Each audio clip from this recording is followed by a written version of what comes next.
দেখো, এইটা ছিল আমার আজকের রেসিপি। এটা হচ্ছে ম্যাঙ্গো ডেজার্ট। এটা খেতে খুবই সুন্দর হয়, আমরা সবাই জানি। আর এটা সিজনাল ফুড দিয়ে তৈরি। তো আজকে আমার রেসিপি আমি এখানেই শেষ করছি। এটা আমি এখন ফ্রিজে দেবো। আর এইটার ওপরে আমি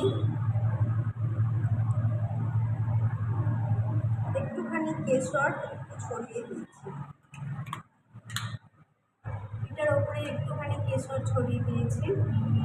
এটা এখন ফ্রিজে দেবো, তারপরে ঠান্ডা হলে আবার তোমাদের কাছে আমি আসবো। তো আজকের মতো আমার রেসিপি আমি এখানেই শেষ করলাম। Love you all, take care and bye by.